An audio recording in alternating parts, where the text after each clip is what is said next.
From the beautiful New England Air Museum, we have reached the end of FlightSimCon 2016. It's always a sad time for me. It's been a wonderful weekend. Now, we were all here last year and we talked about the goals for 2016. Would you say, Nicole, that we have achieved our goals for this year? Yes, we have achieved our goals and maybe even exceeded them. We had a very successful event. It was great to have you back, DeAndre. I will always be back. I know last year was your first year. We really loved, looking forward to having you here. But yeah, it was a great event. We had over 500 people. We had many more exhibitors. We had like 30 exhibitors, and we brought some exhibitors into the second hangar this year. The museum has 3 hangars, so now we've expanded into the second hangar. Our conferences were standing room only. We had some really great speakers, so it was a really good event. Now, just really quickly, because there's a couple of faces down here I didn't think I met last year, just quickly introduce yourselves and tell us what your end of the deal is in terms of making sure that this is a successful event. So I'm Tom, and I've been working with the conference for a couple of years, and I just work with Josh, Evan, and Nicole on bringing in exhibitors, sponsors, and speakers. My name's Josh. This was my first year working with both Tom and Evan and Nicole on helping put this thing together. Last year was my first SimCon, and it's a great event, and I felt the need to kind of pitch in my support. And Evan, you're probably my #1 point of contact, but it probably goes without saying, what is your end of FlightSimCon as well? Well, again, same sort of thing. I work with the team here, Nicole, Joshua, and Tom, to try to make this event a reality. And of course, we bring our own community, Boston Virtual ARTCC, here to the event to demonstrate flying and controlling online, but of course in person. So people who are at the conference can see what this is all about, making tryouts from our own users' home setups, rather than seeing what Rex has on their supercomputer and what Jetline has on their multi-billion-dollar display. This is what a real person's at-home setup looks like. This is how they use it, and this is what they choose to do with it. I'm going to shift gears back to Nicole again, because I would say this was definitely a successful convention. And looking forward to 2017, the first question is, are we going to have a FlightSimCon in 2017? I'm pretty positive that we are. I am, and we'll be working on getting that date set in stone real soon, and hopefully putting that down within the next month. And I believe it will be back here at the New England Air Museum, but time will tell. Like I said, we'll get that out as soon as possible. We'll have that announced on our website, and it'll be bigger and better. I think maybe we'll have closer to 700 people this year, if not more, or this coming to next year.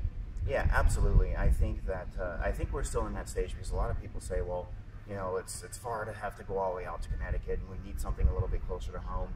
I still think that FlightSimCon is still in that growing stage where we still need to see, I'm not sure what that number is, maybe you know what that number is, but what would be that number that you feel that we would need to achieve on a weekend to say, okay, we can do this 2 times a year, or we can consider moving it to another location? What would you say that number might be? It would have to be over 1,000, and really to get this going twice a year, that's something I'm not really sure about, because these people are coming to this event, they look forward to it all year. So for them to plan to come twice a year, I really don't think we'll have to get even that much more attendance and that many more exhibitors, because the exhibitors won't really be coming twice a year, et cetera, et cetera. It's hard. It's a lot of work. We're working, and we're very hard all year long. So actually, the question I didn't ask you last year is, kind of take us a little bit through that really quickly. So we've reached the end of FlightSimCon 2015. Now the planning has to start at some point for 2016.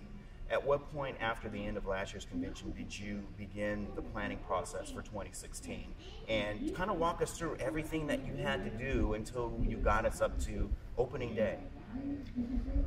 We start immediately, literally, right after the event. We're sending out the survey and maybe doing some wrap-up and sending thank yous and that sort of thing, and paying bills. And so we get that settled, and then we start, working on what date works for everybody.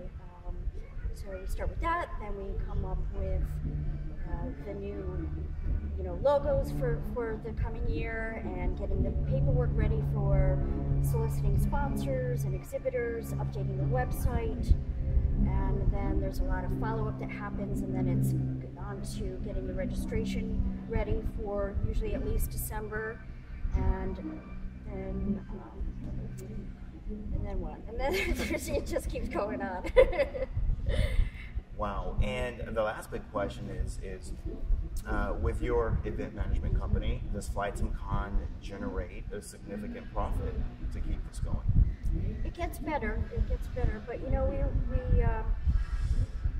I mean, I guess my question is, it's not at a loss. I mean, is it really, because it can't be cheap to rent out this museum? No, it isn't. It's very expensive, Yeah. and our prices are very reasonable, I think, compared probably to other events, admission and exhibitors and such. So, And the amount of space required as well. yeah. So as we grow, there's more money involved in it, so we have to increase our sponsor levels and our charges for exhibitors and admission, etc. So for those of you development companies out there and those who have not yet seen the point of getting into FlightSimCon, this is your opportunity to sponsor it, even if you can't be here. Sponsor FlightSimCon, because we need your help. We need to be able to have the space that we need and be able to pay all the people, because you have a significant staff. You come through the door and it's not, what I see usually is I see, okay, what developers are going to be there and who's going to be exhibiting and who's going to be giving seminars. But the thing that we don't think about is there's people that need to be paid. They're out there all day. They've got to make all these tags. They have to take care of all the registration. Everyone needs to eat. So it's very important that we have these sponsorships so that we have the support that we need in order to make this happen. Yeah, just the operations in general, it's costly. So we do appreciate our sponsors. And you put up a lot of we money. keep getting more, better sponsors. You have something to say? Sure, if I could just add to that, I'd encourage anyone who's interested in sponsoring, exhibiting, or even attending to get your registrations in early, and that would be hugely helpful for us. The more we know in advance, the more we can plan, the more we can think through what space we're going to need. What's obviously challenging for us as a team is when people are last minute saying, can I exhibit, can I register, can I attend? And that makes it more challenging for us. We are a small team. Many of us are volunteers on the team as well. So the earlier people can commit, the earlier that we can get that support and also have the knowledge of who's actually going to be here, the more we can plan and make the conference that much more effective for all of us. Absolutely. Any parting words? Okay, you can start us off, Nicole, on that one and then pass it down if you'd like. Okay, that sounds good. I volunteered you for that. Well, gosh, parting words. I just really appreciate, everything that everybody does to help this event make, so successful. And honestly, the BVA guys, they really do help out a lot, and I appreciate that. And again, our exhibitors, our sponsors, our staff, and the rest of our volunteers. And then, we have the hotel nearby, which is always fantastic as well. And we look forward to seeing everyone in 2017, and we'll announce that date as soon as possible. Can't wait. Yeah, so I mean, just to kind of repeat what Nicole said, we wouldn't be here without the support of our sponsors, our exhibitors, our media partners, and of course the attendees. So it's because of everyone like you guys that we were able to have this event. So the best way to give back to us is by coming and participating, and in any way you can. I'll keep it short and just echo what what Tom said.